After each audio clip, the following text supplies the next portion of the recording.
Bien-aimés dans le Seigneur, une histoire merveilleuse. La Bible dit que quand ils sont arrivés avec la femme, ils amènent une femme sur pied en flagrant délit. Jésus-Christ, on vient lui poser une question piège. On vient ici, là, pour pouvoir l'accuser. Mais ce qu'il ne savait pas, c'est que Jésus, le Dieu que nous prions, est le véritable Dieu. Il est celui qui connaît la chose avant que la chose n'arrive. C'est pour cela que je te dis, ne t'inquiète pas pour ta situation. Jésus connaît ta situation avant qu'elle n'arrive. Alors Jésus, sachant leurs pensées, sachant qu'ils venaient pour l'accuser, la Bible déclare que Jésus a commencé à écrire par terre. Mais ma question est la suivante. L'adultère se commet entre deux personnes. Lorsque les gens là, les pharisiens ont ramené cette femme à Jésus, où se trouvait l'homme? Jésus-Christ se baisse par terre et il commence à écrire. Oh, bien-aimé dans le Seigneur, j'aime ça. Jésus écrit, vous savez, à chaque fois où la main de Dieu a écrit, dans la Bible, il y en a trois. La première fois que la main de Dieu a écrit, c'est quand il a écrit la loi. Alléluia. Lorsqu'il a écrit la loi par les tablettes qu'il a données à Moïse. Et la deuxième fois que la main de Dieu écrit, bien aimé dans le Seigneur, c'est lorsque Belchassar a pris les ustensiles de temple. Quand il a commencé, il a fêté avec ses amis, il a fêté avec son peuple. Alléluia. Et ça, Dieu n'a pas aimé ça. Il y a une main qui est venue, qui est apparue sur le mur. La main commençait à écrire Méné, Tekel et Parzim. Oh, comptez, pesez et divisez. Pour un jugement, cette main a apporté un jugement. On lui a dit que ton royaume a été divisé. Tu vas mourir il n'y a pas longtemps. Alléluia. Ça, c'est la deuxième fois. Et la troisième fois que la main de Dieu écrit, c'était par terre. Qu'est-ce que Jésus écrivait par terre alors qu'on emmène une femme pour la condamner? Jésus se baisse, commence à écrire par terre. C'est comme si ce qu'il écrivait par terre était en rapport avec ce qu'avec la femme qu'on venait de la ramener. La Bible dit, quand il était en train d'écrire, il leur a posé la question. Qui de vous n'a jamais péché? Qu'il jette la première pierre sur la femme. La Bible déclare que du plus grand au plus petit, il commence à se retirer. Mais pourquoi du plus grand au plus petit? Pourquoi pas du plus petit au plus grand? C'est simple. Parce que le plus grand, ayant commis beaucoup de péchés par rapport au plus petit, il s'est senti coupable. Et j'aime ça. Ils sont tous partis. La Bible dit que la femme est restée seule. Et Jésus s'est arrêté d'écrire. Et quand il se relève, il pose la question à la femme. Femme, où sont les gens qui t'ont condamné? Où sont-ils? Bien-aimé dans le Seigneur, les gens te condamnent par rapport à la vie que tu mènes. Mais peut-être qu'ils sont pires que toi. Peut-être que tu as menti. Mais eux, ils commettent des fois des choses plus que toi. Mais ils sont en train de te condamner. Alléluia. C'est ça la loi. Mais regardez la grâce qui est venue avec la vérité. Lorsque Jésus la regarde, il dit, moi non plus, je ne te condamne pas. Et la femme a senti l'amour de Jésus dans les regards. Oh, je ne sais pas quelle était sa position. Mais ce que je peux comprendre de tout mon cœur, quand Jésus vient pour te pardonner, tu ne peux qu'avoir des larmes pour dire c'est merci Seigneur. Merci Seigneur pour ce que tu viens d'accomplir. Parce que j'étais presque mort. Les gens qui avaient des pierres avec eux, j'étais pratiquement mort. Mais ta grâce est venue. Ta grâce est venue, m'a libéré de la mort. Bien-aimé dans le Seigneur, la loi te condamnera, mais la grâce va te justifier. La grâce ne pousse pas des gens à pécher. La grâce, c'est ta conscience qui travaille. Tu te rends compte que j'ai péché, je dois rembourser le quadruple. Tu te rends compte, sans qu'on te le dise, on n'a pas besoin de te forcer. Alléluia. Tu reconnais que tu as péché. Ça, c'est le caractère d'un enfant de Dieu. Et c'est à ce moment-là que tu viens devant la présence de Dieu, tu pleures et tu te justifies. Cette personne ne peut te justifier, c'est que Jésus-Christ. C'est lui le Seigneur, c'est lui qui était saint, c'est lui qui était digne de pardonner les péchés de cette femme.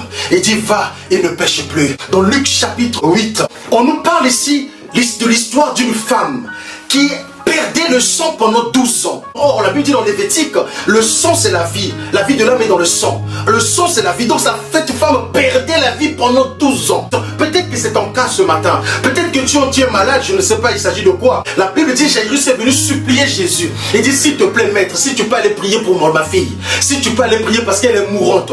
Jésus a accepté. Pendant que Jésus marchait, la Bible dit qu'il y a une femme qui vient interrompre Jésus. Oh frère, j'aime ça, j'aime ça. La femme vient déprogrammer le programme de Jésus. C'est pour ça que j'aime dire, bien aimé, tu peux changer le programme du maître. Le maître avait le programme pour aller guérir la fille de Jairus. Mais quand elle arrive par sa foi, elle change, elle déprogramme tout ce que le maître avait programmé. Alléluia. Bien aimé, la foi te poussera à changer des choses qui sont autour de toi. La foi te poussera à faire des choses que les hommes ne pourront pas faire pour toi.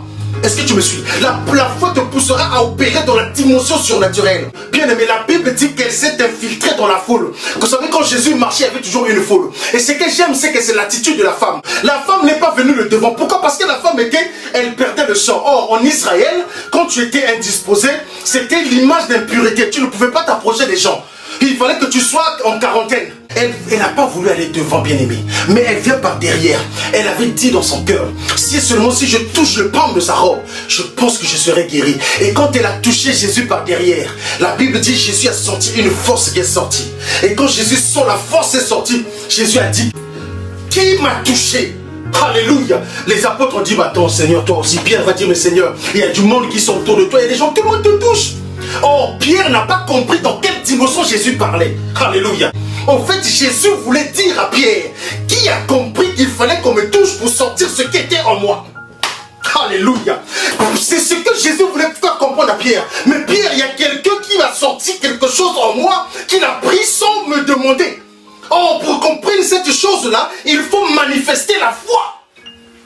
Et lorsque Jésus a vu, la femme a pris à l'esprit quelque chose. La femme d'elle-même, elle a compris. Elle a dit à Jésus, maître, c'est moi. Mais qu'est-ce que je suis en train d'expliquer? Pourquoi on nous parle d'un homme, d'un côté, un enfant de 12 ans, une fille de 12 ans, de l'autre côté, la femme de 12 ans. Or, Jairus, étant le chef de la synagogue, donc représente la loi. La loi avec les 12 tribus d'Israël.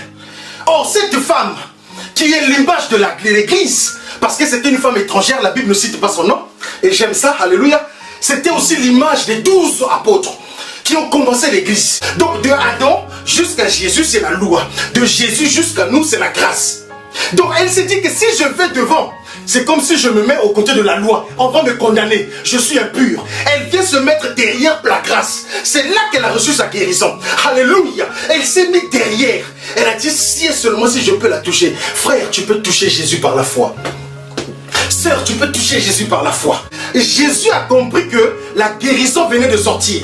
Or, la fille de Jairus est malade, n'est pas encore morte. Elle a besoin de la guérison. La femme a pris la guérison. Je ne sais pas quelle était l'attitude de Jairus. J'aime le Seigneur. J'aime le Seigneur parce qu'il connaît nos plans. Chose faite, pendant qu'il est en train de parler, il est en train de dire, mais qui m'a touché? Qui m'a touché? La Bible dit que les serviteurs sont venus, ils ont venu dire à Jairus, mais ta fille est morte. Et dès que Jairus, Jésus entend que ta fille est morte, et il dit aux apôtres, tiens, c'est bon, on y va. Parce que la résurrection était là, qui devait sortir. Et quand il arrive chez Jairus, comme la guérison a été déjà prise, et là c'est maintenant la résurrection qui sort, et que la fille de Jairus est ressuscitée. Qu'est-ce que je suis en train de dire, bien-aimé? Bien-aimé, peut-être que tu as demandé à Dieu la guérison. Dieu ne t'a pas demandé, ne t'a pas donné ce que tu as demandé. Peut-être que tu as demandé à Dieu quelque chose que Dieu ne t'a pas donné. Mais laisse-moi te dire, de fois Dieu aime nous donner plus que ce que nous lui demandons. En fait, cette histoire nous parle de la loi et la grâce. La loi devait mourir pour que la grâce puisse vivre. Bien-aimé dans le Seigneur, si tu crois que quelqu'un te condamne, Dieu est plus grand que cette personne. Même si c'est ton cœur qui te condamne, Dieu est plus grand que ton cœur. Le succès dans la vie chrétienne ne dépend pas de ce que tu fais pour Dieu, mais le succès dans la vie chrétienne dépend de ce que Dieu fait pour toi et de ce qu'il a fait pour toi. Et si tu es conscient de ce que Dieu a fait pour toi, alors tu dois commencer à manifester l'amour de Dieu, la grâce de Dieu. Que le Dieu te bénisse. Alléluia.